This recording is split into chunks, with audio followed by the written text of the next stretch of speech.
I don't think anyone would be listening to 10X Talk or any of our podcasts if they're not looking for better ways to do stuff, which leads to my next question then.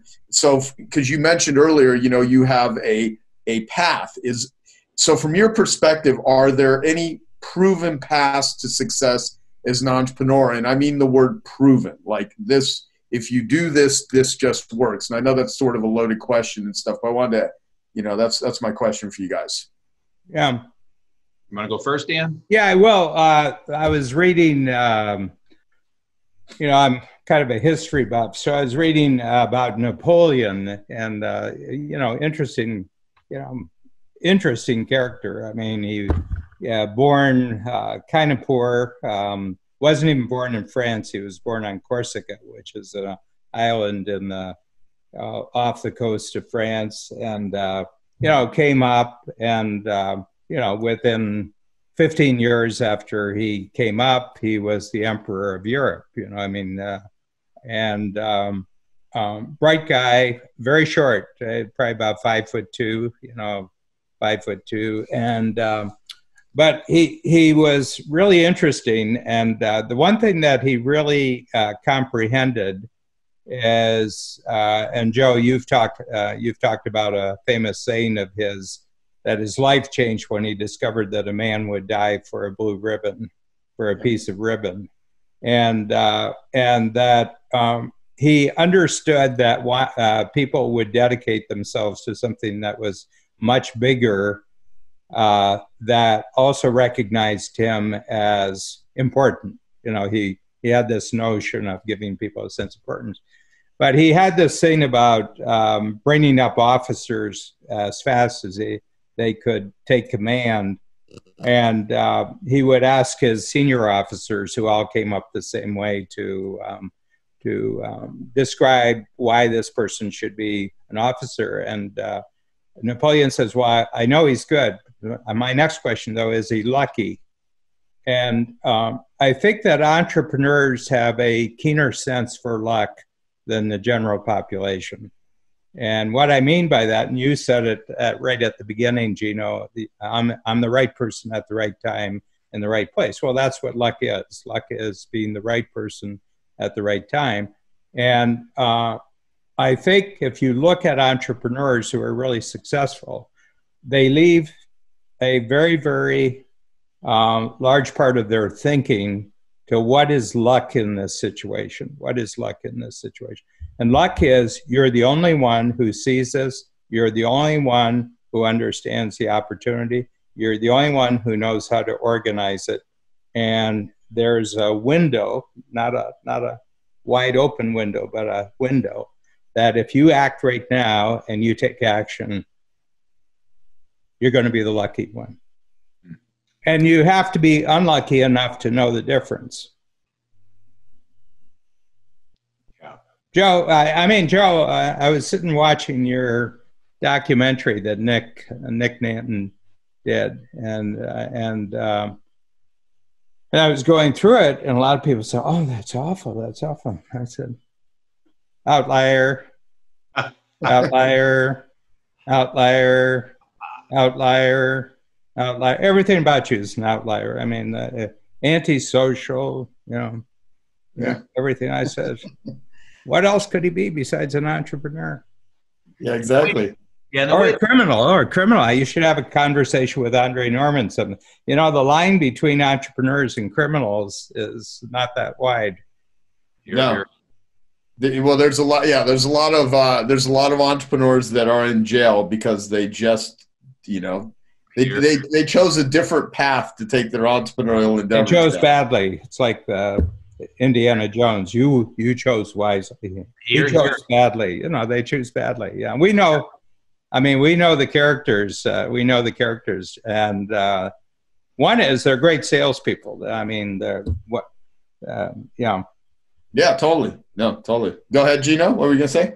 I was just going to say, and that's why I desperately want to get this book into jails and prisons, because this is the book they need to read. I couldn't agree with you more that many of them, if not most, are entrepreneurs in the making. They just use their skills for evil, not good, and now they have an opportunity to use them for good. Anyway, there's an opportunity there. But in answering your question, Joe, here's what I would suggest. Is there a process, for becoming an entrepreneur? I really believe that there isn't one. There is no perfect system, no perfect process, no perfect method, no perfect way. And if somebody's trying to tell you there is one, I think they're selling you a bill of goods, in my humble opinion. But I always say, when asked that question, if there were a process, this would be it. It's a 4-step process. Step 1, you have an idea. Step 2, you take your entrepreneurial leap and start your business.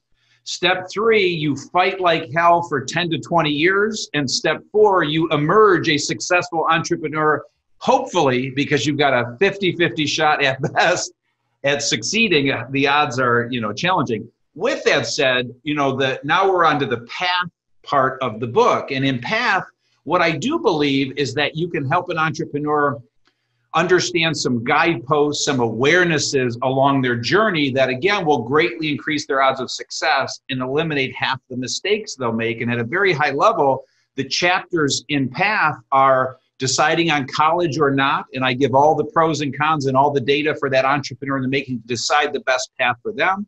How to discover your passion, because I believe passion is vital in you becoming successful. How to find a mentor, because having a mentor will get you there faster. Next is 10-year thinking. Dan subscribes to 25-year thinking. I'm just trying to get him to think 10 years, and then I'll turn him over to Dan to get him to think 25 years, but there's power in that. I then share 8 disciplines for increasing your odds of success, and I share the 9 stages. And devouring those chapters will absolutely give an entrepreneur in the making a clearer path, a better path, but there just is no perfect system or process. Let me ask you this. Yeah, Joe, he's really shameless, in his pitching. has there ever been a stretch in any 10 Times Talk where we just had a pure pitch for like 2.5 minutes? I'm honored. He's very sneaky about it. Yeah. He's, all guys done are trying to help people, but what are those 8 disciplines? What are the 9 stages? You got to read the book. So it's called Entrepreneurial. Well, no, that's fine. Well, so you mentioned, the importance of having a mentor, and we all have businesses that bring entrepreneurs together. All 3 of us, we focus on the entrepreneurial world. That's, Dan's got the great concept of who do you want to be a hero to, right? He even wrote a book, which is worth reading on it. And, we all want to be heroes and are heroes to entrepreneurs. Those are the people that we go after. And so anyone that would be listening to this is all a potential client of all 3 of us, right? Depending on where they come in. And all at the same time. Exactly. And so what I have found about entrepreneurs, the really smart ones, is they will pay for shortcuts. They will pay for results. And the ones that hem and haw about it, I honest to God just think I just see so many truly stupid people. And not that they don't have value, but just the decision making. Some of the ways I will see people that will place more value on buying like $100,000 car than they will going out and joining a group that can teach them how to reduce the stress, make more money to buy 10 of those cars, right? But they will belabor those sort of things. And, you guys are of the same thing. We all invest in getting better at our craft as much as we want to, say antisocial. Is there one thing is we're looking how to be better gold miners, right? Mm-hmm. And so what would you say to that? Because I think that, to me, one of the things I love about Genius Network and about Strategic, like if someone's not willing to cut a check, it speaks volumes about their own future. They think we're trying to sell them something, and we certainly have things for sale, but they're investing. It's like what Dan said early on. He's like, you make this is your future. You're not giving, the money you're spending is you're having the question, should I give Dan the money? Should I give Gino the money? Should I give Joe the money? It's like, it's your future. Yeah. So go ahead. It looks like you're going to say something, Gino. And for people I was going to ask you, what's the question in that? No. So the question is, what would you say about the value of literally joining like Strategic Coach or pursuing a mentor, things like that? signing up to hire an EOS implementer. I mean, these are things that all of us, like every one of us, we're clients of each other, right? Which is kind of cool, but we do it because it grows our entrepreneurial enterprises. Yeah. So, the thought that comes to mind is this, like two contexts. If we go back 30 years ago, a mentor, because, that's what launched this question, is that chapter on mentoring. And so 30 years ago, when I was coming up, mentorship was free. I had free mentors. I had people that took me under their wing, spent lots of time with me and taught me. And as time has gone on, mentorship has become more of a paid engagement. I'm a paid mentor to my clients. Dan is my paid mentor. He's been my mentor for 23 years. I consider him my greatest mentor, and I cut him a really big check every year for that. So my point in this is there's still free mentorship out there, and I teach a very specific process for how to go find a free mentor, which is a one-on-one relationship with someone who is where you want to be. But paid mentorship is the way of the future and the way of now. And so you just have to decide, as that entrepreneur in the making, what is the education you're seeking? And I do share in this new book, a strategic coach program is one of the steps on the journey. I say, once you reach the minimum qualification, get in that program, because I believe that will catapult an entrepreneur in the making at that phase. So I would just offer up two things to the audience. There's two types of mentors. You can find free ones, and you should pay for the paid ones. And it's just a question of what you're looking for, where you want to be. And if they can get you there faster, it's a no-brainer. I have spent hundreds and hundreds and hundreds of thousands of dollars on my education. I spend 5% of my income every year on education. I've spent enough money and time to get a PhD 3 times over. I never went to college. I graduated high school with a 2.3 GPA, and I couldn't be more proud of that, because I knew at 18, there's no way in hell I'm spending another minute in academia. That structure is not for me, but I spent a fortune in the last 30 years because education is so important. Mm-hmm. And I would even say, when it comes to free mentorship, it's not like they're advertising free mentors here. I mean, you can listen to podcasts. This is a great way to get mentorship. You can read someone's book. You can buy Entrepreneurial Leap, right? What I would say, though, is that anything that the three of us have gotten for free, we went out and we found it. We created value for someone. We had conversations. We did whatever it is we needed to do. I've always loved the line, amateurs wait for inspiration, professionals do it with a headache. And when I didn't have any money, and I was a dead broke carpet cleaner, what I did have is I had time and I had energy, because you can spend time, you can spend money, you can spend energy. And once I got money and I learned how to make money, I just started reinvesting that money. And I love giving money to people that what I get in return, I can say, wow, I've never regretted cutting a check for Strategic Coach. I love cutting a check for Strategic Coach, right? I love cutting a check for EOS. It's helpful. It doesn't cost me anything. Mm-hmm. It's a multiplier, to use Dan's term. Hey, I hope you're enjoying this video, and I want to let you know that I have a new book that's come out, and if you'd like to get it absolutely free, there's a link below in the description, or you can wait till the end of this video, or you can simply go to joesfreebook.com and you can get a copy there.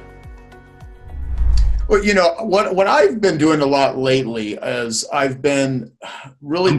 I'm glad you gave the warning and about not being political here. No. Here's what I'm going to say, because what's been really helpful as I watch this is that some people get so tied into their ideology and their belief that they become they're not able to hear the other person's side. And I have. I frankly don't like party politics. It's like Mayor Hazelton, remember her? And I asked her, would she ever run for a higher office? And Hazel McCallum. Yeah, exactly. She's like, yeah, I don't like party politics because there's always something on the other side that I won't agree with, and then I'll have to go along with it. And what I've been doing in all levels, not just politically, but I put myself in a position if I had to argue for the other side. So because I don't think you change anyone's mind by arguing. I mean, you have to enroll people in things, and we have to constantly sell ourselves and unsell ourselves. In my entrepreneurial life, what I've learned about myself just recently is I have had to claw my way out of many messes that I've gotten myself into. And I clawed my way into every opportunity that I've tried to get into. And so I want to spend less time as I clawing and more time saying, yeah, you know, this is either a hell yes or a no, as my friend Derek Sivers says. Yeah. You know, he actually has a new book called that. And so part of it is like when someone disagrees with something, or I disagree with something, or I don't see their perspective, I always think, well, if I had to argue on their behalf, like if I had to put myself in their shoes, and I'll tell you, it's brought a level of, I can hear people who believe things and follow that I think is insane, but I don't seem to get as bothered by it. Mm-hmm. And so what I've learned as I've gotten older is that the treadmill of shit doesn't ever disappear. It's just my tolerance to it and my ability to navigate it. And that all comes from just years of being an entrepreneur. Yeah, I mean, you literally learn how to deal with stuff. And, you know, so part of the purpose of this conversation with Gino is, you know, you have written a really fantastic book. I actually love Entrepreneurial, believe it or not, because I'm already a big EOS fan. And I'm like, you know, someone writes a successful book, tons of, they keep pumping out books. It was way better than I actually even thought it would be. It's a really, really great roadmap. And I think it'll really help a lot of people. And I think, you know, what you said about Trump, Dan, early on, if people love him or hate him, it doesn't matter. He looks at everything from, you know, an entrepreneurial lens. What's the deal? What's the deal? Good deal? He's a deal maker. Deal, bad deal. You know, there's give and take on everything. Everything requires give and take. And he redlines every one of those 6 essential traits. Oh, yeah. You know, here's the thing about Trump. Over the years, he's hired 60,000 people for all his companies. Do you think the mainstream media could have found one of those 60,000 to tell a bad story? They couldn't find a single former employee, existing employee, to tell a bad story about Donald Trump. I mean, yeah. He's really successful. He's really, you know, and the thing I love about him, he loves being rich.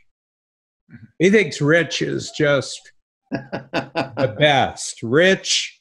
And I remember he flew in someplace and he's got the big Trump plane, you know, and then he parks it right in the background. So all you see is Trump, you know, and he says, you know, people say I'm rich. He says, you don't know how rich I am. I am really rich. You know? And then you got guys like Romney who are apologizing, and, you know, John McCain, he's got 7 houses and he's apologizing. And all these people, you know, who, you know, get into political office, and they, you know, I mean, Nancy Pelosi, the one difference I will say there is about someone being elected a Republican or elected a Democrat. Usually all the Republicans, when they get elected, they take a pay cut, and all the Democrats get rich.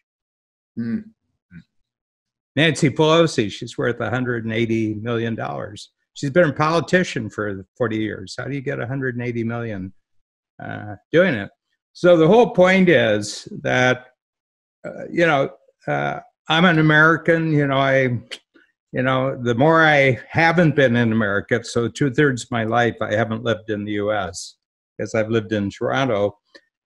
And the more I realize that it's just a wide open, wild, you know, kind of rodeo circus jungle.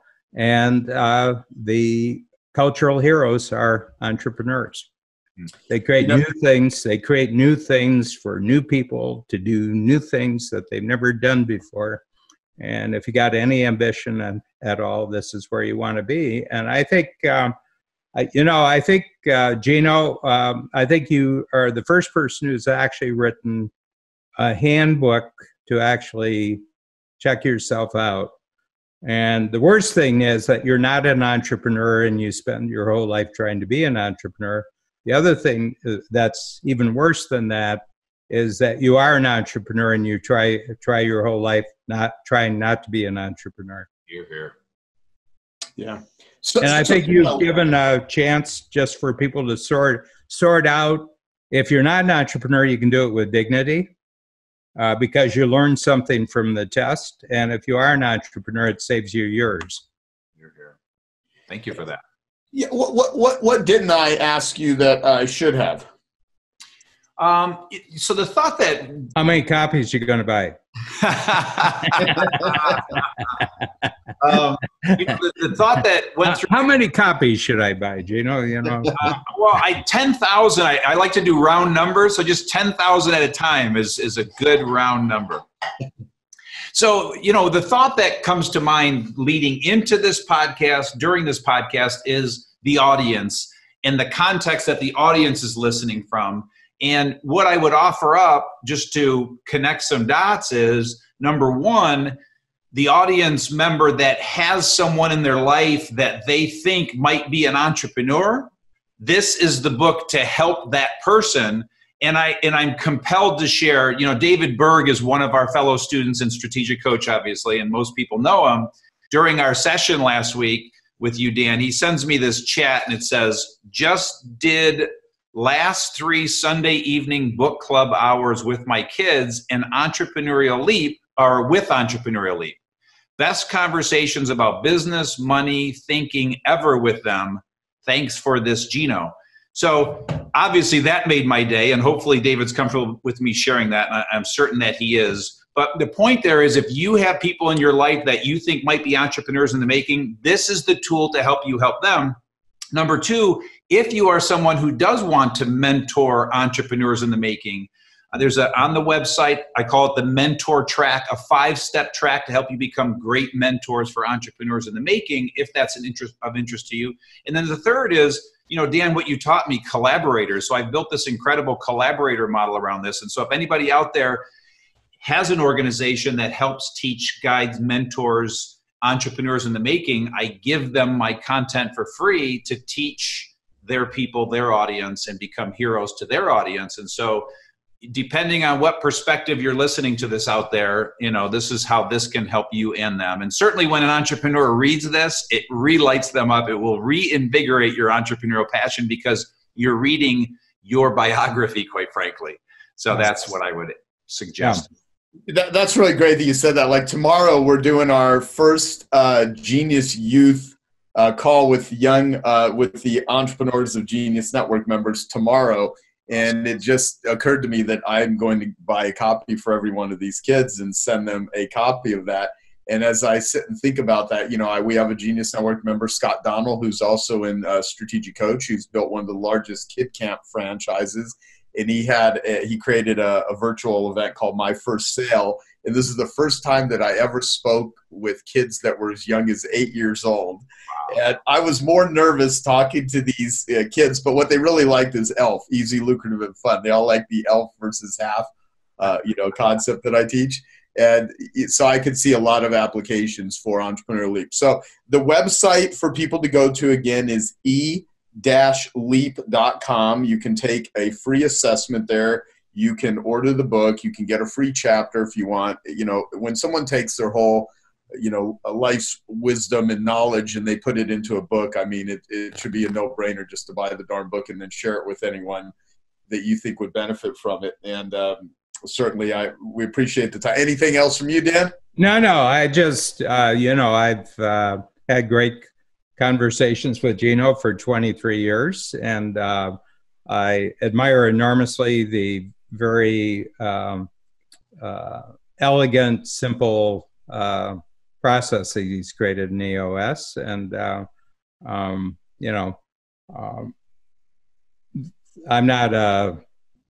not the teacher of young kids. It's not. It's never played any part of my daydreams. So I guess that's probably reason. My big thing is that people who choose to be entrepreneurs always play offense. They don't play defense. And so my whole thing is, you have absolutely nothing to feel sorry for. You have nothing to apologize for. If there is such a thing as human evolution, you're at the cutting edge of it. Yeah. Love it. Love it. So, well, let me ask you some business questions. Okay. So, well, no, these are actually all tied together. How did you deal with failure, and what advice could you give to entrepreneurs going through difficulties or struggling? Because certainly you've had a shit ton of that. Okay, I'm going to try to explain this because I had a download about this a couple of months ago. One of those And downloads. it's one of those things that sounds so simple, yet it's so profound, I know, and I haven't quite at the magnitude. Okay, so I saw success and failure, what we consider success and failure, like as a yin and yang, you know, like this energy. And what I saw was that at the same rate you fail, so the amount of failure that you put into, let's just say failure is the black, you know, part of the yin and yang, it's the yang part, and the success is the white, that the amount of energy that you put into that failure is the amount of energy that you can have in success. And I suddenly saw why my life, I'm like, my God, most of my life was failure of what people consider, right? So now I've had the success that's so big. And then I thought back to like a concert violinist. Think about how much failure there is and how many years. That's the 10,000 hours. Those 10,000 hours aren't 10,000 hours of success, right? So there's something energetically that I haven't quite figured out, but do you guys understand what I'm talking about? So I think that we should all be aiming for failure all the time, lots of it. Lots and lots and lots and lots of failure. Because I believe that we have a natural propensity to learn. And that we're not going to, it's just like, you know, oh, fire. Like we naturally know not to do things, and that is going to actually increase the magnitude of your success. Yeah, that makes good point. You know, this thought's coming to me about, I'm trying to, I have a friend who actually talked about how we measure success in, let's say, love relationships. More so over not depth, but duration. Like if you've been married for 50 years, well, it could have been 50 years of total misery. But if you were married for 50 years, you're like, ah, it's a successful couple. Versus maybe you were only in a relationship for 1 year, but that 1 year had enormous depth and growth and things like that. Or you've been in business for 20 years, but you fucking hate it. You don't let, you know, I mean, everything about it's been miserable versus you know, you had a certain period of time where you just, you know, you were winning and you were connected and that sort of thing. So I think depth and just squeezing the much juice out of life in all areas is a far more, to me, admirable than just long, drawn out duration. I think that's great. We have a saying that we just have to win more than we fail. Because I want my team to fail. I want them to, because we don't take those long shots. You know, I want to take the long shots, and I know, you know, I'm debt free. I don't have any loans, so we're all self-funded. So I make sure it doesn't hurt the organism. But I want them taking these risks, because the only way, you know, and it might not work. And what's the worst thing that happened? You know, I think here's, like I think the entrepreneurs that get rewarded the most in life is relative to their ability to take those risks and put themselves out. And this could be totally taken out of context where it's like, oh, that means be crazy. Because when people hear the word risk, they sometimes think, oh, that just means do crazy shit and be willing to lose it all. When you can point to those sort of stories. I mean, I remember in a meeting with Elon Musk, there was about 20 of us there, and Peter Diamandis had set it up at SpaceX. And one of the guys had asked Elon, you know, how did you have, you know, how'd you become successful? And he said, you know, I'm willing to endure more pain than anyone that I know. That's what he said. And he also said that he was borrowing money from friends and sleeping on couches, and he was bet everything that he had, and had that rocket not flown, he would have just been done. But he was willing to do that. And you know, and I don't know if that's necessarily a smart thing, you know, because you know, there's now looking back, everyone's like, of course, you know, and it's super admirable. But in a lot, for every one of those things, there's so much human wreckage, and so. But the thing with risk though is your thing on failure. No, the thing on failure though, what you're saying. Here's what I'm getting at: is that every time you're willing to put yourself out there, you're building that muscle. And by doing that, you develop an endurance and a stamina that cannot come any other way. Right. You can't just think yourself into successful entrepreneurship. You have to just do shit. Yes. You know, you don't build a great reputation by talking about what you're going to do. No. You build a great reputation by doing shit that ends up leading to a, you know, a great business or a great whatever. Yes. Yeah. And I would say, you know, and maybe hopefully that idea was so alive within him, and that's what I tell entrepreneurs, like, wait till the idea's alive. Like, we will literally go 8 months without making a video, and, you know, we've had hundreds of millions of views, and it seems like a long time in marketing.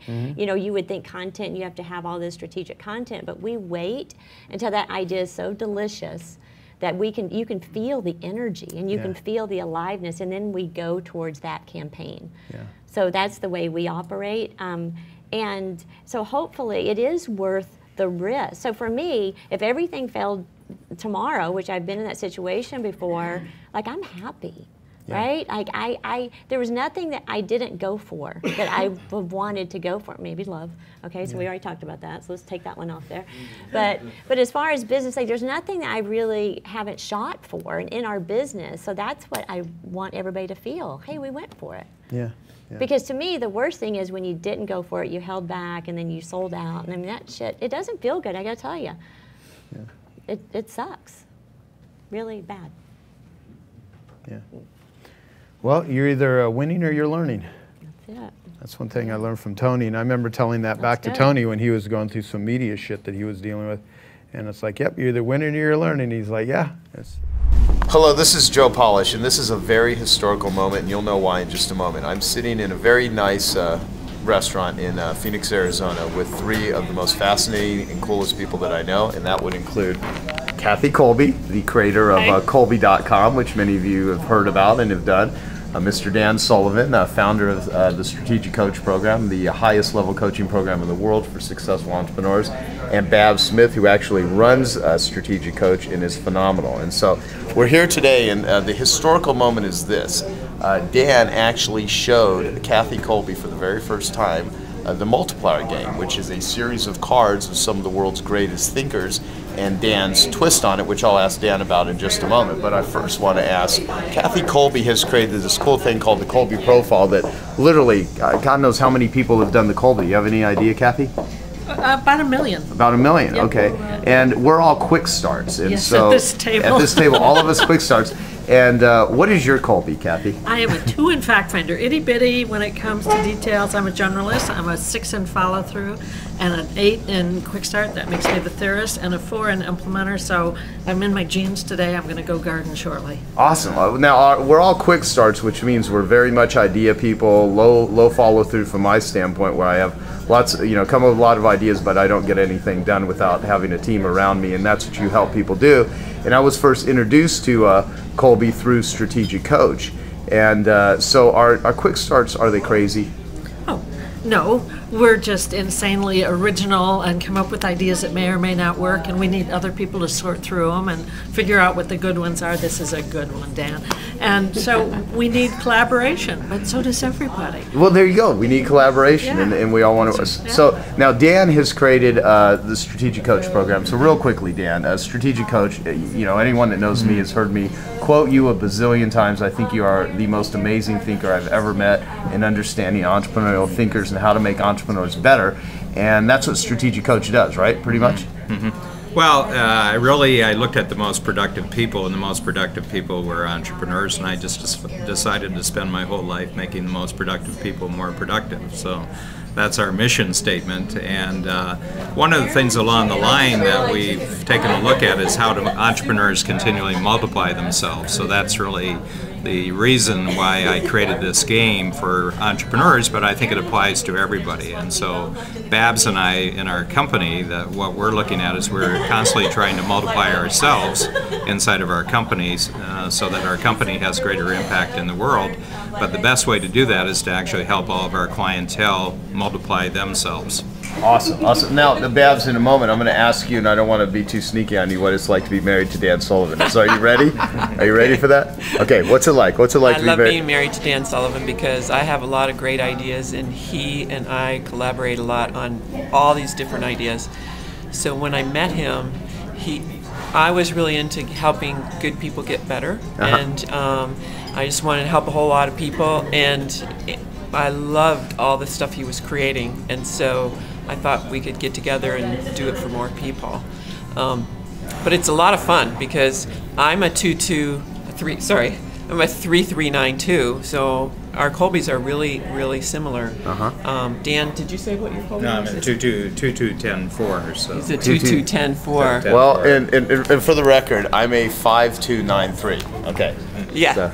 And so, you know, we just have lots of fun because we have people surrounding us who can help make things work.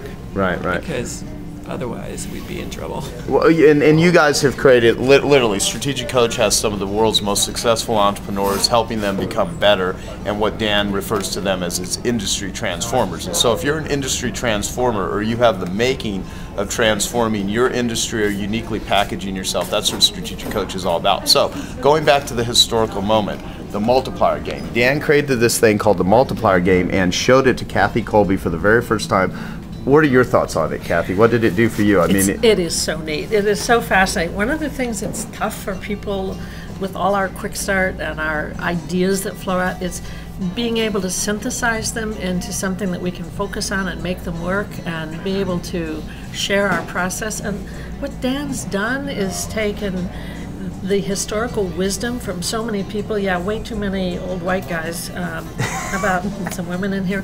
But aside from that, it's taking these wonderful philosophical points of view and helping us pick, narrow, and discuss just how we need to do what we're doing. And it's au courant because it's what do I need to do today? Right. We just had the best time. He put me through it. And when I say through it, he let me play. And we've had such a good time, and it was so meaningful.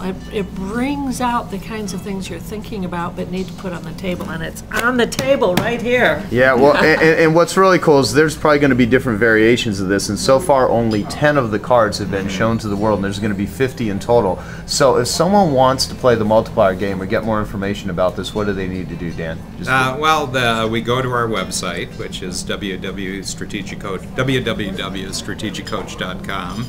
And that's basically it. The information about the multiplier game will be on the website, and that's the best way to do it. Or join the Strategic Coach program if you're an entrepreneur, and you can get that information by calling 1-800-387-3206. I like it. Yeah, hey, look, I am a marketer, Piranha Marketing. What do you expect? So, and Kathy Colby, if they want to do a Colby, they go to Colby.com. Yeah, I forget the www, but it's KOLBE.com. Yeah, KOLBE.com. And what would be the first place for people to start with Colby? Just I'd start with the Colby A. Find out about yourself, and then you take the B and find out what's causing you stress. What are you trying to do that works against your grain? But use it with your co-workers, your collaborators, your team, your family, because it's the interactions that really tell us whether we're going to get it done, because we need the differences. Around this table, if we were all to work together for very long, we'd have so much fun playing, but we wouldn't get much done. So we would all have, and we do, our teams that we work with, and I think that's incredibly important. Every human being is equally capable of creativity, but we do it differently. This conative stuff is as important as your thinking and your feeling. It's what you do. So these guys are our #1 client at Colby. The Strategic Coach is our #1. We've been working together for over 20 years. You had, what, 4 people when you started? When we first met you, it was about 4 of them. And we said to them, hey, you two are great, but you better bring in some others to fill in the gaps. We have had a 20-year collaboration of friendship, and it's built on what everybody should have. Clients who are friends, who they trust. We work together, we build ideas, we share. We want Dan to come and speak at our professional growth seminar because everyone we work with and train needs to know what he does. We're going to play this game. It's this kind of energy. So I want to talk to you today about the single biggest mistake most entrepreneurs make. And I kind of call that the accomplishment trap. And sometimes we have these old stories or beliefs, and I'm not saying truth or not truth. If we believe them, they're true. I mean, we're all entrepreneurs. We create our own reality. And the biggest mistake we make in so many ways, is really not creating the life that we want, that we really want, right? And we have these stories. So I'm going to talk to you about a couple things.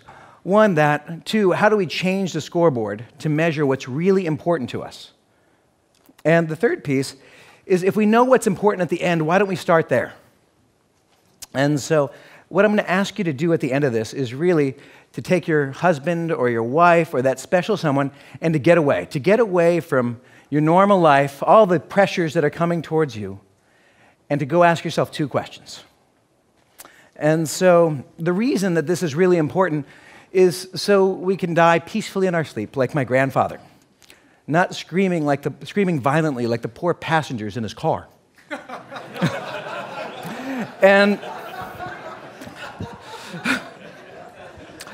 And so, in this story, I want, we are all together, right? This is a group of our peers.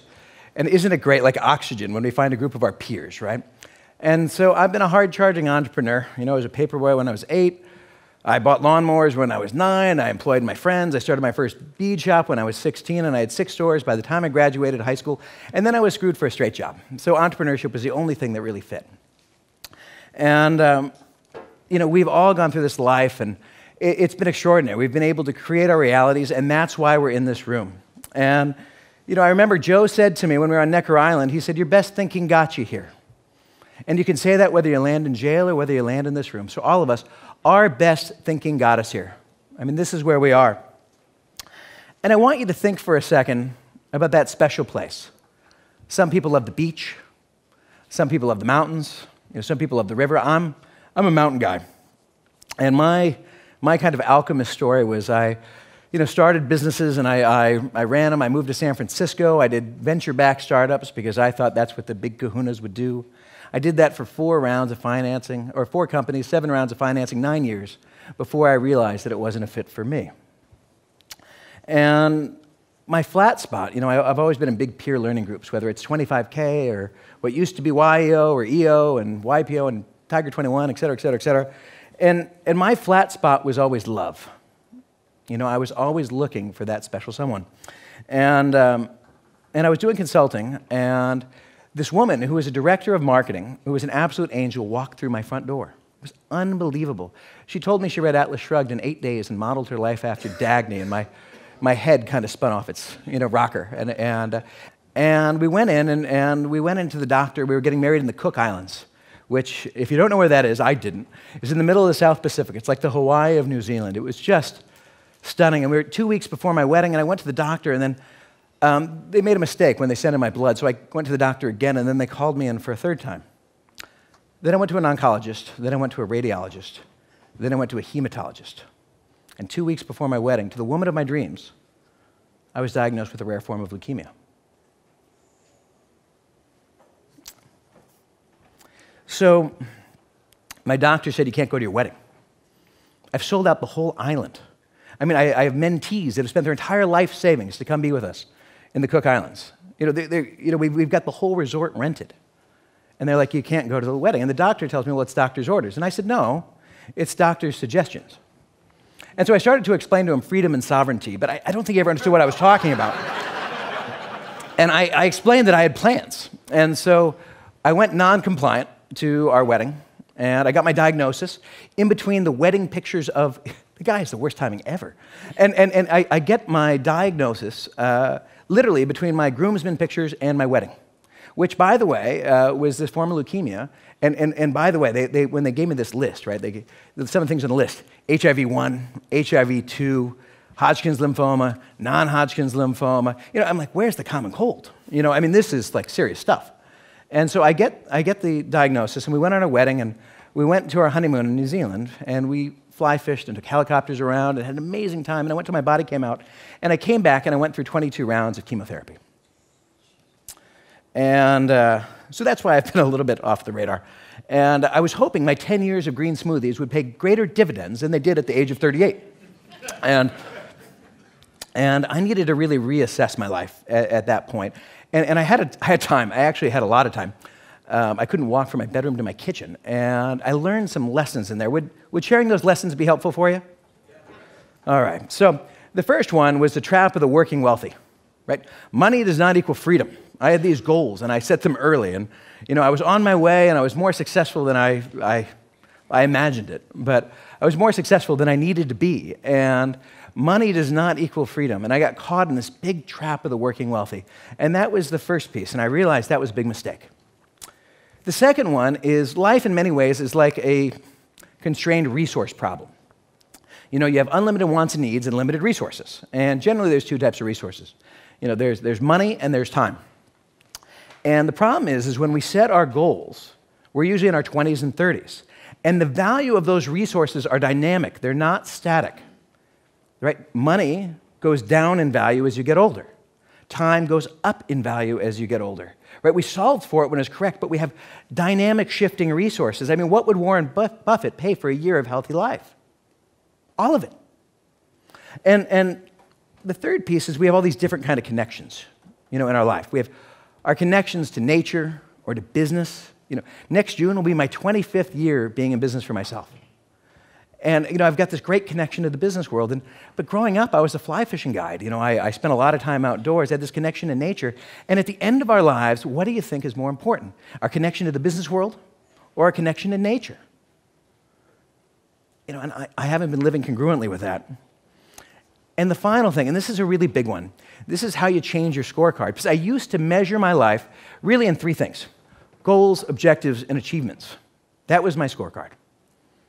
And I don't think that served me well anymore. So I've changed that, and I really measure my life in people, energy, and synchronicity. And what I mean by that are people that I love, energy that I share, and synchronicity are those kind of special moments that let you know that you're on the right path for you.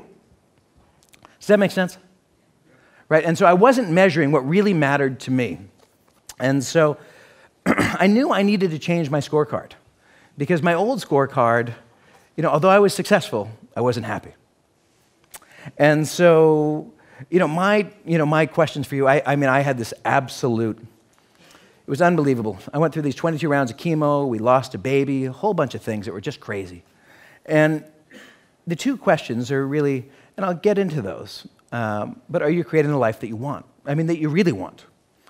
So in the story before, what happened to that mountain guy? Well, I'm in remission, or I wouldn't be here speaking to you today.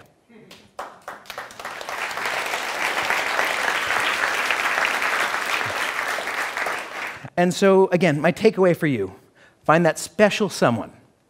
Get out of the usual place. Go find a place, hotel, wherever.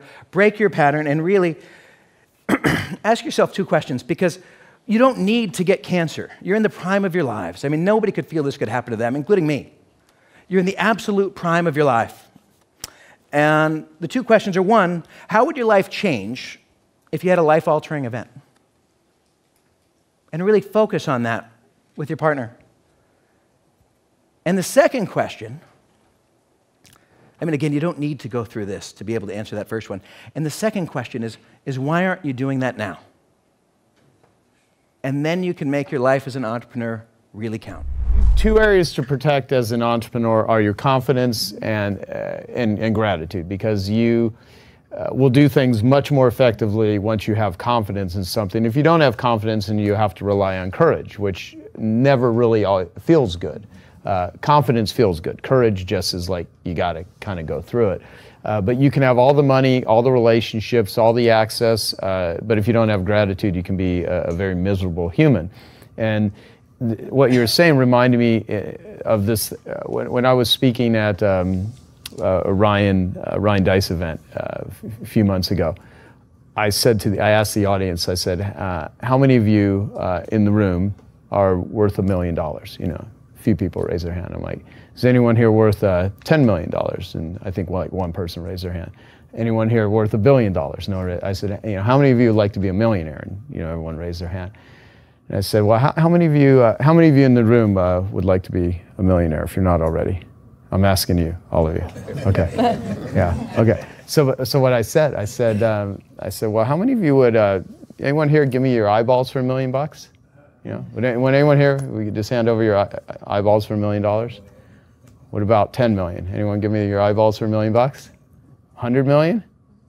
What about lop off your thumbs. Anyone lop off their thumbs for $1 million, or maybe cut out your tongue, or just what's that? 10 million. 10 million? You'll cut off your thumb? Shit, man, I'd almost do it if I wasn't so bored. No.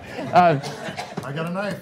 But what the point is, like, all these people want to be millionaires. You know, they want to have all this stuff, and you're walking around with assets on your body, in your life, that people just take for granted. That the fact that you can see, and that you can hear, and that you can talk, and that you can eat.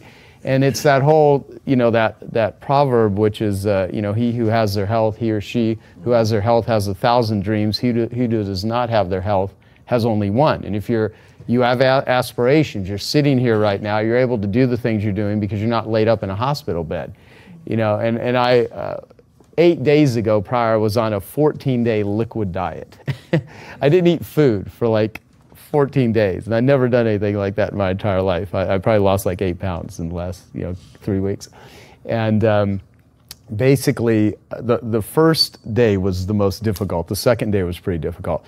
But on the first day, like, I just got a whole sense of gratitude. Like, I can't believe this, in my soft, cushiony life that I have, and I have my challenges like anyone else. First world problem. Yeah. Totally. What it made me realize is, like, man, I mean, how painful it must be to just, like, I wake up every day and I can eat mostly what I want.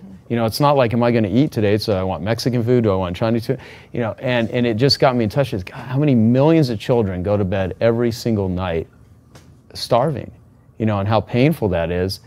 And when you get in touch with gratitude, it actually makes you appreciate everything you have that much more, but it actually gives you the ability to do something about it. I mean, Kevin talking about his surf and serve, if he didn't have gratitude, he wouldn't be doing that shit. I mean, that, like, value creation and contribution and being of service actually comes from a place of appreciation. And I would even say generosity is gratitude in action. Yep. When we're generous, it's actually the activity of abundance. Throw him that box. Yeah. Oh. See So no, I was saying generosity is gratitude in action. Yeah. So that's what's so great when we're face to face to poverty. And some of these folks, you just talked about the pain of hunger. I mean, just to get an idea, they huff glue. They'll pay 5 cents to get a coffee cup full of glue, and they'll huff glue to get themselves high enough, not because they want the high, because they want to forget that they're starving to death. Yeah. To get rid of the pain. And so, like, that's what, when I say when you give, I've been in the presence of that where you hand that person food and you realize they haven't probably eaten in the last few days. And like you said, all of your problems disappear. And then I'm in awe. Like, it's a funny, selfish thing, because what you're talking about is so great. I'm in awe of the possibility of my own generosity, like, at that moment. And then Jennifer and I were looking back at the photos. We're like, my gosh, like, we created this, and these kids, they're smiling and laughing, even if it's just for a few days. And so our moonshot is like, how can we do that longer term? But really, generosity being that gratitude of the abundance that we have and sharing it with people who have no way of paying us back. Yeah. And I'm a huge believer in abundance. I truly believe there's enough of everything to go around, especially if we're generous with what we have and share that. And to your point, if health is everything, how many other cancer survivors, warriors in the room? Oh, that's unusual. That's rare. That's yeah, really that's unusual. super unusual. Anyone in your family? For doing a great job yourself. Yeah. Yeah. It is. A lot of people asked if it changed who I was. It didn't. I already was a happy person, but it gave me a bigger depth of gratitude and to understand that every day is a gift. And especially in this country, we do have first world problems here, pretty much. And when you've seen what you've seen, so what if we have to go around an accident or something on the 101? We have cars, and we can eat in our car and probably talk on our phone too. So, yeah, like Lee Brower, who's a buddy of mine from Coach, he said, he said, how many of you hate to take out the trash?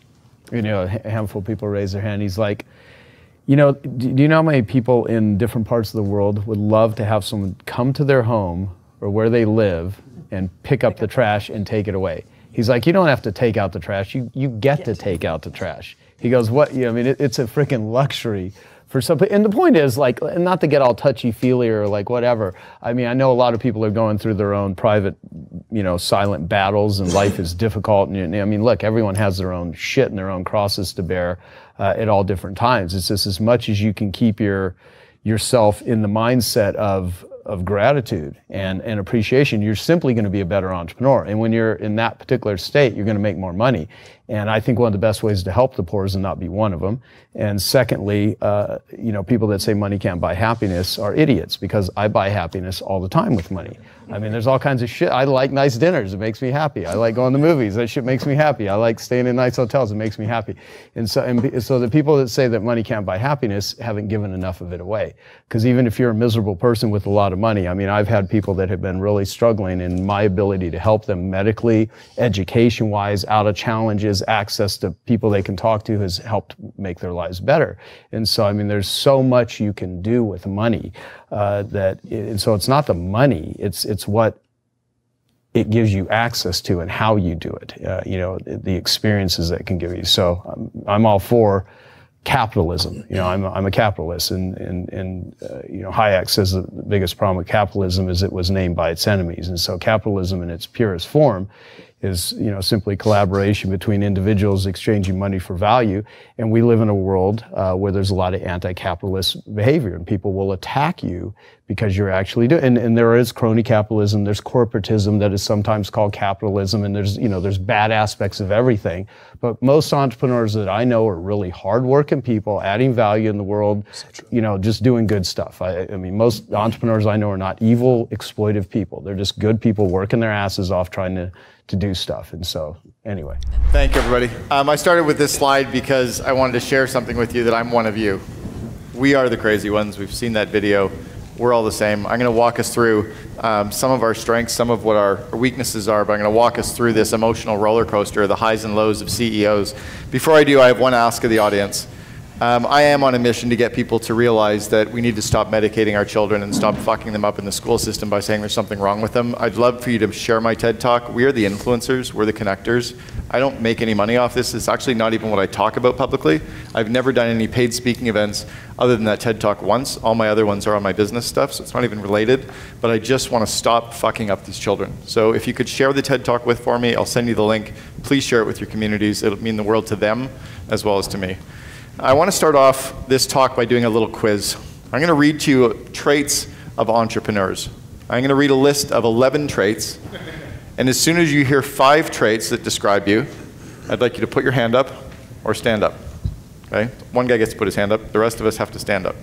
As soon as you hear 5 traits that describe you, are you often filled with energy? Are you often flooded with ideas? Are you driven? Are you restless? Are you unable to keep still? That's 5. Are you often working on little sleep? Do you get euphoric? Do you get easily irritated by minor obstacles? Do you burn out periodically? Stand up if you got it. Only one guy was allowed to put his hand up, that's Sean. Do you act out sexually, which is flirting?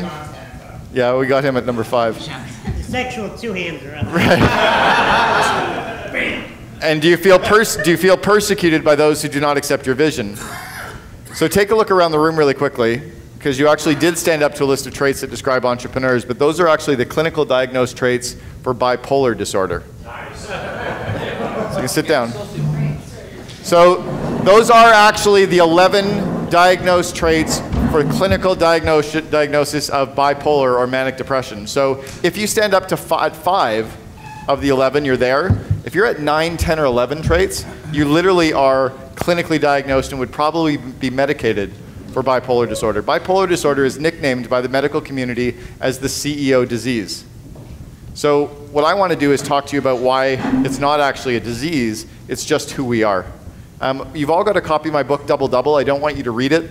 It's not a novel. You don't read it like 50 Shades of Grey from front to back, or 4 times like I did. You read only 5, just read the 5 core chapters for us, which is chapters 1, 2, 4, 6, and 12. Those are the chapters I want you to read. The rest you can read if they apply to you, but you have to read chapters 1, 2, 4, 6, and 12.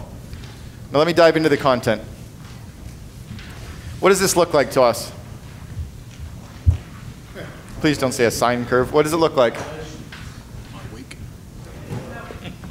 My bank account. A bank account. How about a roller coaster? Right, the roller coaster. So this is what a typical roller coaster might be looking like if you asked a child to draw a roller coaster. Well, the roller coaster of entrepreneurship, or bipolar disorder, is something that almost all famous CEOs have or have experienced. Steve Jobs was clinically diagnosed as hypomanic.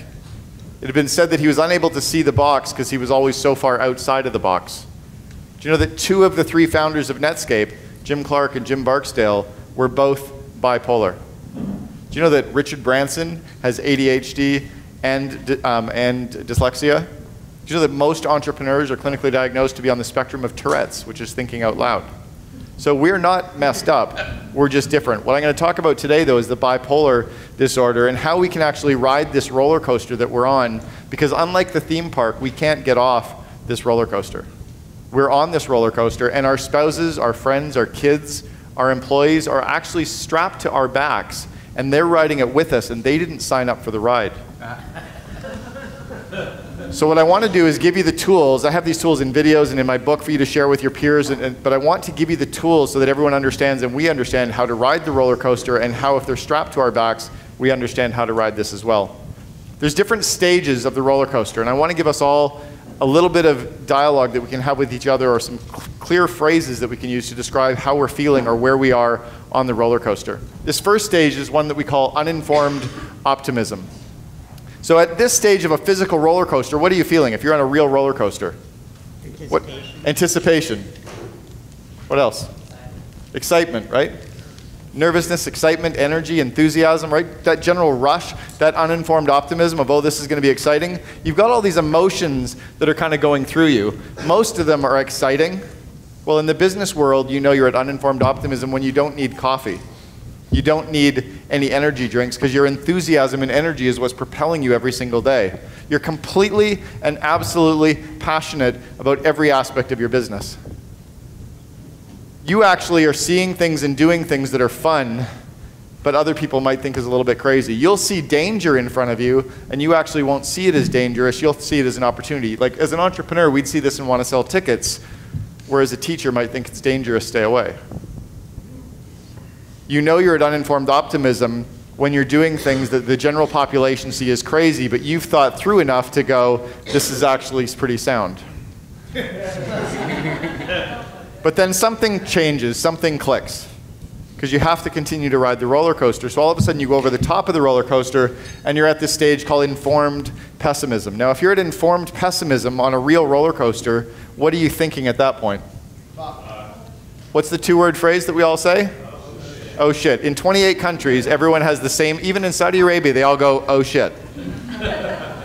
This oh shit moment is when you know that you're kind of running out of time. You feel something is changing. You're starting to pull your hair out, and you actually are getting really stressed. You look around the room and you go, why the fuck is everybody so happy? You have that feeling? Like, why are people so happy? You start worrying. You might even start to cry for no real reason. The tears just come, and you have these feelings that are kind of coming out. You might think you made a mistake, and you're starting to second guess yourself. You absolutely need coffee in the mornings, because the natural energy isn't running through you. That informed pessimism has kicked in. And you continue down that curve, and you get to this next stage called crisis of meaning. Crisis of meaning is that Tuesday when you call into the office and you say, I just tell the team I'm off with the lawyers, or I'm out at a sales call, and the reality is you're in bed at home and you have the duvet pulled up over your head. Who's done that? Put your hand up if you've actually called in and lied at work, right? Yeah, almost all of us at some point have called into the office and lied because we just can't face it. We're just too stressed or too overwhelmed or too scared or just frazzled. My moment of crisis of meaning, and we have them on days or weeks or months or longer periods, my biggest one was in October of 2000. I was running a big company. We had 900 employees. We were phenomenally successful by a lot of measures. We just sold the company for $64 million. I was tapped on the shoulder by one of my VPs, and he said, "Are you okay?" And I turned around to say yes, and I collapsed on the floor of the elevator and started to cry. I started to literally shake and sob like a little 12-year-old shaking. And about a week later, I went into the doctor's office, and the doctor said, "What's up?" I'm like, "Nothing much. A little stressed. I've got this metallic taste at the back of my neck." Anybody ever tasted like the metallic taste at the back of your neck? It tastes like you're chewing on aluminum foil. Let's see a show of hands if you've had that taste. About half the room. So he said, "Well, what's going on?" I said, "Nothing, just this weird metallic taste. I'm just here for my normal routine physical, though." He goes, "Well, tell me about your life." I go, "Well, got married about 4 months ago. My wife conceived about 6 weeks later. The company that we sold for $64 million is actually worth 3.2 as of the day of transaction because the stock market crashed. This was October 2000. Remember, the $64 million valuation was worth 3.2 when we actually got it out, so we lost virtually everything. I quit my job. I'm moving back to Canada. Sold our house in Seattle, and I just bought one in Vancouver. And my mom's clinically stage 4 with cancer. She's terminal. But everything's pretty good. Like, I'm just a little this weird metallic taste, but everything's pretty good. There were a couple other things. He gave me this test. I don't remember what it's called. It's 2 names. You write down, you have like this list of things happening in your life, and if you get, what's it called? Holmes Ray. That one, Holmes Ray. So you do this test, and if you end up with 150 points, you have a 50% chance of a heart attack. If you get 250 points, you have a 90% chance of a heart attack. I had 435 points. I was clinically redlining. I was literally clinically redlining. I did this interview with Alex about a month ago, and during our interview, I actually did the test again because I'm down at like 40 points. I was clinically redlining, and that metallic taste at the back of my neck was a chemical secretion being caused by stress. So if you've had that taste in the back of your neck, it's your body saying, slow down. See, as entrepreneurs, we try to push through it, but when you're at crisis of meaning, you start screaming at staff for no reason at all. You start pointing fingers at people and blaming the name game. I actually had a CEO one time who was so stressed running his 200-seat restaurant in about November of 2008, and he was blaming the global financial crisis. Are you freaking kidding? You have a 200-seat restaurant. This isn't the world we're running here. Get off your butt, get out of your office, and tell people about your great food. But you're so stressed that you can't do much. You look around, and all you can see is danger everywhere. When you're at crisis of meaning, you actually think you want to sell the company, not because you want to as an opportunity, but because you see no other path. So I can tell you for sure that you're not thinking clearly when you're on this roller coaster and when you're at crisis of meaning. When I go into the doctor's office and I have a chemical secretion telling me to slow down and I'm saying everything's going well, everything's not going well. I'm going to show you a video of a guy riding a roller coaster. The roller coaster that this kid is on, he's actually given the answer to 10 questions. And then during the roller coaster, he's asked the 10 questions and he has to try to answer them. Well, watch how successful he is at answering the questions that he already knows the answers to. Okay, can you hear me? Yeah. Here's the story again. Okay. According to ESPN, baseball team the Los Angeles Dodgers played the San Francisco Giants in their 2009 home opening game. Okay. In the game, Dodgers second baseman Orlando Hudson hit for the cycle. That means Hudson hit a home run, a triple, a double, and a single all in one game. Right. The final score of the game was Dodgers 11, the Giants 1. Okay. You're at crisis of meaning, and as entrepreneurs, we always try to push through it. We try to battle through it, and the reality is you can't battle through it because you can't think clearly, you can't perform when you're at crisis of meaning. See, why do we as entrepreneurs feel bad about relaxing and feel bad about taking a vacation and feel bad about playing golf for 4 hours without taking our damn iPhone? We can plug our phone in at night. We don't feel bad about recharging our phone. But why do we feel bad about recharging ourselves? What's wrong with actually unplugging? We need to get way better at that. So if you're at crash and burn, I'm not going to talk about this stage because who cares if we fall off the bottom of this roller coaster ride. The key to not crash and burn, to not blow up your marriage or your business or yourself, is to actually get through this bottom and getting support. 2 years after my crisis of meaning and hitting that doctor, I was then written up in the Globe and Mail, a full-page article in Canada's biggest newspaper, at having overcome this stress and having been one of 4 supernovas 2 years before. I was written up in the Wall Street Journal as having crashed with stress. 2 years later, I was written up as having recovered from stress. The way I recovered was this. I got people to listen. I just talked and shared and got vulnerable and started to open up with everything and realized that there was a whole bunch of people out there that were just as crazy or just as stressed or just as overwhelmed as I was. I wasn't as alone. I got ideas from people. I got ideas from books and from groups and from no longer trying to be the smart person in the room, trying to show up and be the dumb person in a room of really smart people. I got coaching. I actually turned to experts and mentors who had been there before so that I could actually learn from them and trying to battle through it on my own. And I realized the school system had messed me up so much that I actually didn't have to be the smart guy. I could be the dumb guy and turn to everybody else for the way to actually move forward. I looked to get a kick in the ass. And when you're at this crisis and meaning stage, sometimes we need a kick in the ass. Sometimes we also need a mirror to look into, and we need someone to hold up the mirror and make us see that maybe we're the problem and it isn't everyone else around us that we keep blaming. But you need to get through this crisis and meaning stage. If you don't get through crisis and meaning, you will fall off the curve. When you do get through it, you get over to this stage called informed optimism. Informed optimism is a good spot to be, but again, it doesn't last because you keep going up the curve, and lo and behold, you're back to uninformed optimism again. The key when you're at this stage of informed optimism here is to not celebrate too early. You don't want to actually feel like you're okay all of a sudden. Good analogy is, let's say a husband and wife decide to go in for therapy, go into a counselor, marriage counselor. Marriage counselor says to both of you as you're sitting together, so what's wrong with her? Well, she's a bitch. They ask the female, what's wrong with him? Well, he's a jerk, he's an asshole. Okay, so at least you two are on the same page. And you do like your hour and a half with your therapy, and you walk out of the counselor, you know, we're okay now. No, you've had one session with the marriage counselor, you're not okay yet. You have to keep going to the marriage counselor until you both hate the marriage counselor more than you ever hated each other. And then you're okay. Well, same thing as at crisis of meaning. If you're at that stage where you're completely paralyzed and stressed and pulling the covers up over your head, I used to have an area underneath my desk where I would lie down so that no one could see me, and my assistant would actually lie to people and say that I was out of the office. I was literally sleeping under my desk when we had 248 people at the head office. You need to know that you're okay. It's not okay to say, I think I can, or I think I'm going to be okay. You have to get to the stage where you know that you're okay. And unlike the normal roller coaster, we can't get off of it, and there's all these little mini curves along the way as well. So you can be at a very high point and something low is going to bring you back down.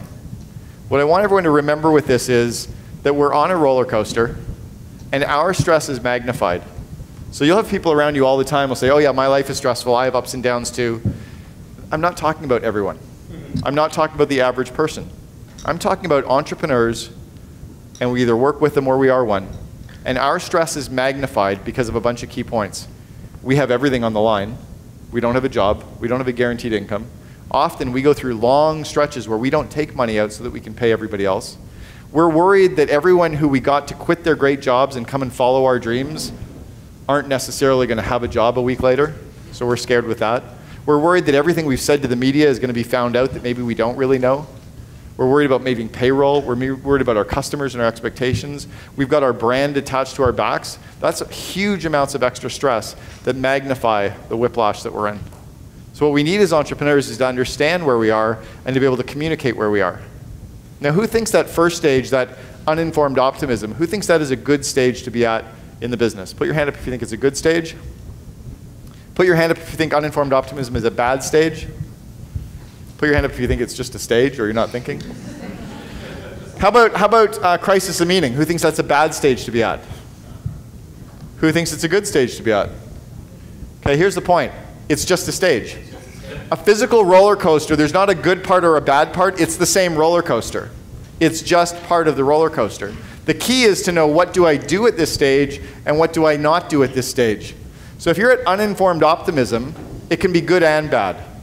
So if you're at this crazy fun energy stage where you're optimistic and passionate, what parts of your business do you work on at that point? What could you do to leverage that stage?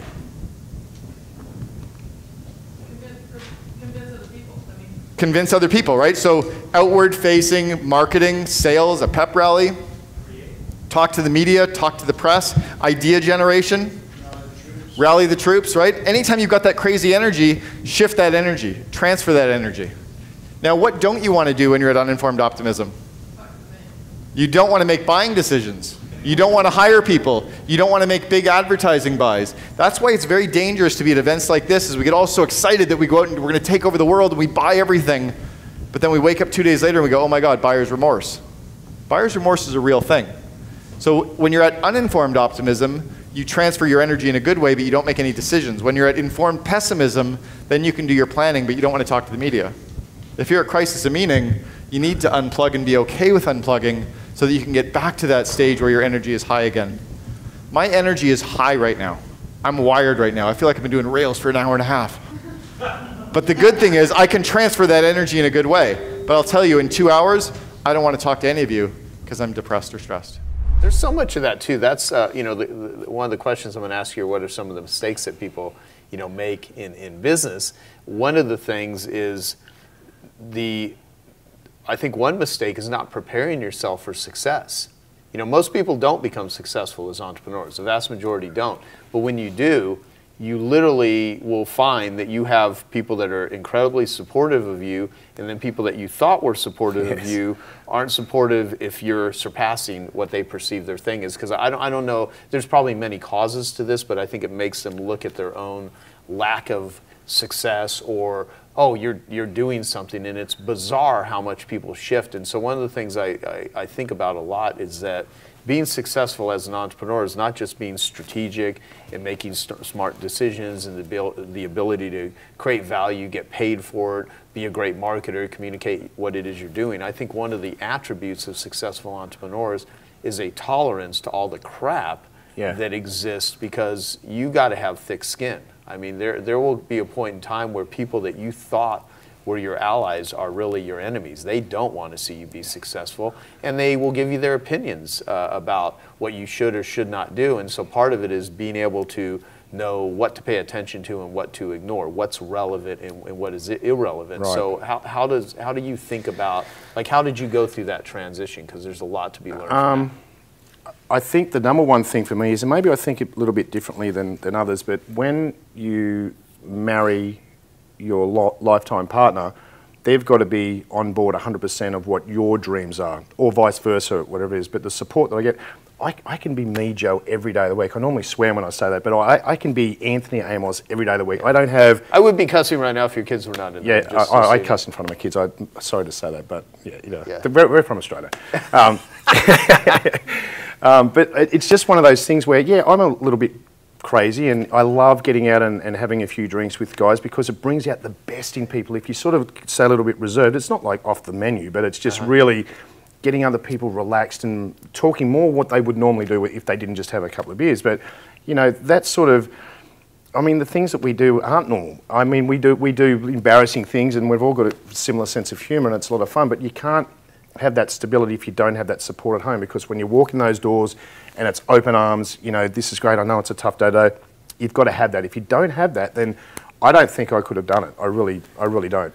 The classic Think and Grow Rich from Napoleon Hill, he had his 31 causes of failure, and one of them was wrong selection of a mate. Right. And I think when it comes to entrepreneurship, there's a lot to be said of, it's a tough life for someone that is not an entrepreneur, that doesn't get the drive and the ambition. And I think entrepreneurs are misunderstood. A lot of people think all they care about is money. And frankly, most of the entrepreneurs that I hang out with and I know, money is important because you need money in order to run a business, but it's not the cause of what it is they're doing. I mean, many entrepreneurs I know that are very successful honestly don't care all that much about money as long as they have it. Now, if they don't have it, nothing else functions, so it holds a very important context. But these are people that are dreamers, and they're trying to make stuff up and make it real and dream it into being. I mean, when I sit and think about your dog grooming business, I mean, at what point did it occur to you that this is a good idea? I mean, you probably weren't a little kid saying, when I grow up, I want to wash hundreds of thousands of dogs. That's right. It seems like hard work to me. I don't know if I'd want to wash a single dog. Well, it's funny because I literally washed dogs day in, day out for 6 or 7 years. That funded the company. So I learnt the business from the ground level all the way through to the high-end level, like selling our master program within 18 months. We sold every single state and territory within 18 months. That is just unheard of. Yeah. But I think when you learn and grow the business and, not raising any capital, but raising the money through your hard work and pouring it back into the company and living on baked beans, but still growing the company, that does something to you inside. It gives you a real strength of knowing that as you get into the next venture, I know what it's like to be like that. So when I relate to my franchisees, when we start selling franchises,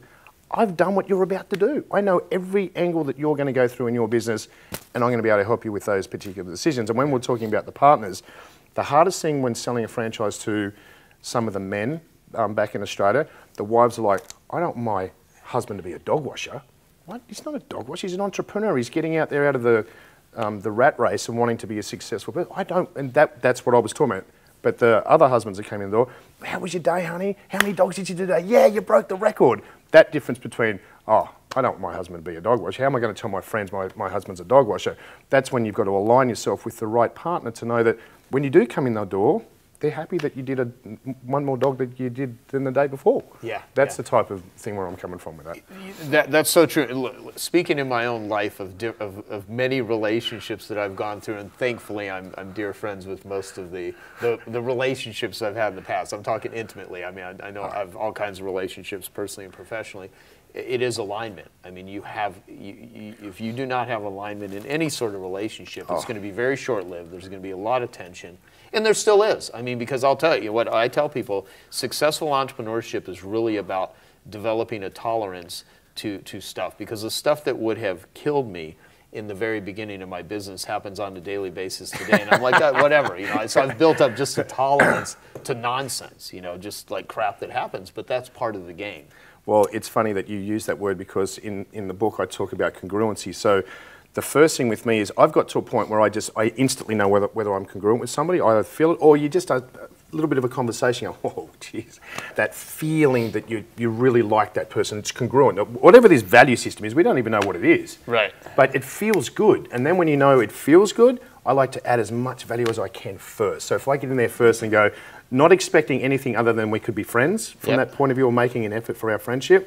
This is my favourite part. I call it like the triad of how it works for me. But if I've become friends or business partners with that person, like Kevin, and I get out of the bed in the morning and we're about to go and have coffee or lunch, like, I can't wait to go and see this guy. I'm so excited. And I get all ramped up and, you know, excited because when you know that, I actually felt like that coming here today. I felt like so excited. The kids can tell you, like, and this lovely lady, of course, how excited we were to get here and to be broken down the day before, not getting here. And then we thought, well, Wednesday's actually a better day. It just worked out perfect. But it's that feeling that you get so goddamn excited just to turn up and be in the presence of that person. Yeah. That's when you know you've nailed it. You know, that's when you know you've done it. You know, because I used to get all giddy about like going to a rock concert when I was a kid. You know, going to, well, not just rock, but any sort of concert, although just the sheer excitement and that's what really great business deals, I think, do for entrepreneurs. Oh my God. Because just like sports, you know, which I never really got into sports. I had a little league coach that ruined my liking of sports because he would force me to hold a baseball bat in a certain way that I couldn't hit the ball. So it ruined my liking of sports. So it's interesting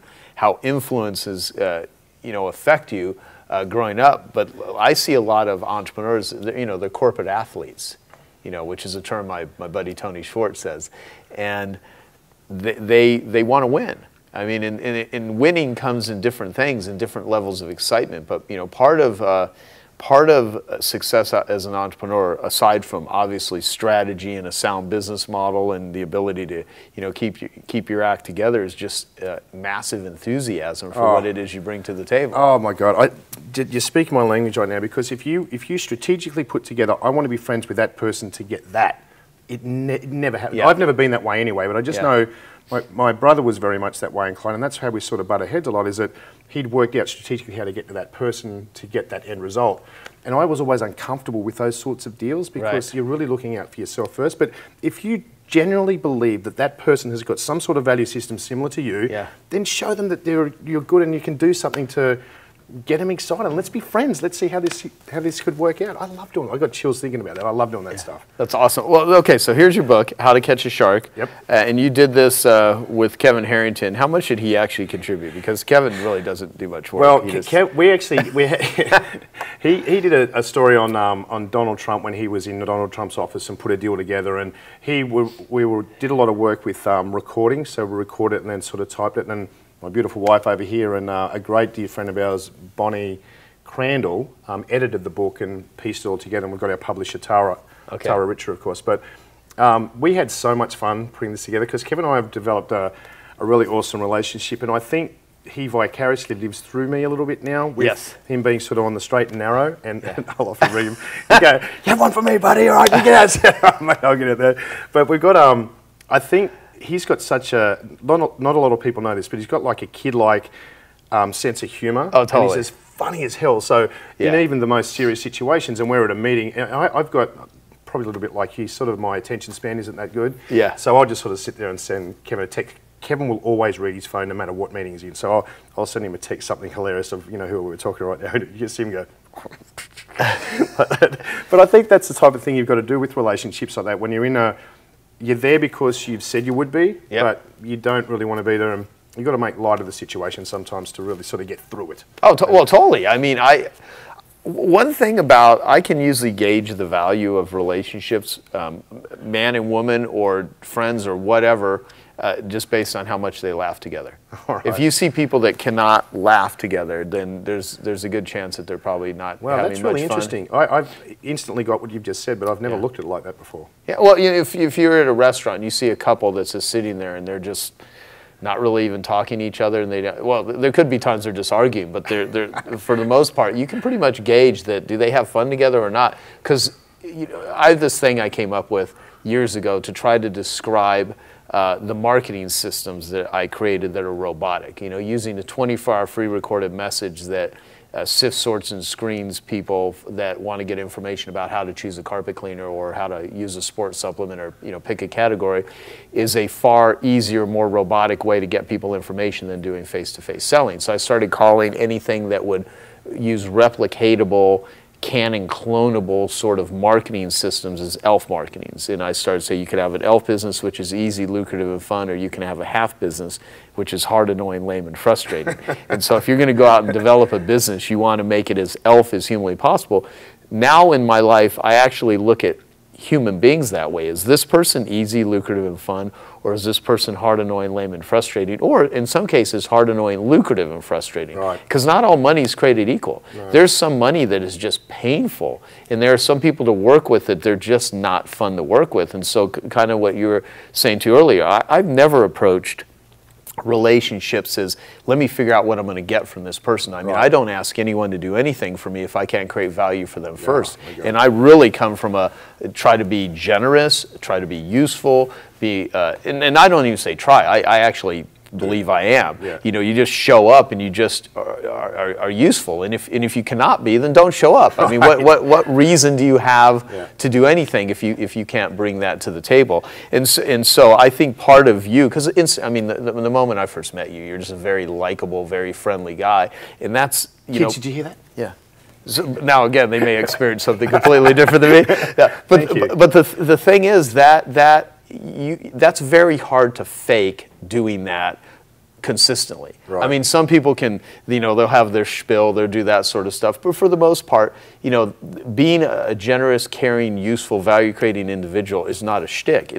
That's who you are, that's what you do, and if you adopt that as a way of life, I mean, that's how you develop things, because in the beginning, when you have not created any results, when you just have a dream and idea, you know, the thing you have to go on is just your caring, your enthusiasm, your wanting to be a contributor, and that's going to get you much further. You can read every negotiation book on the planet or read how to manipulate people, but that's going to be very short-lived. I mean, it really genuinely comes down to, you know, how caring and how useful are you, and that's a far better attribute and way of being to be and to develop than anything else I've ever figured out. Oh, I really appreciate it. That's a very nice thing to say. I feel very good about myself right now. Good. Well, let's try to take that down a little bit. Okay, I hope you found that video awesome and useful. So if you want to get a free copy of my book, I want you to click here. And if you want to watch some more videos that'll be useful and awesome, click here. Go ahead. They're over here. Do it now. Come on. Thank you. Watch them.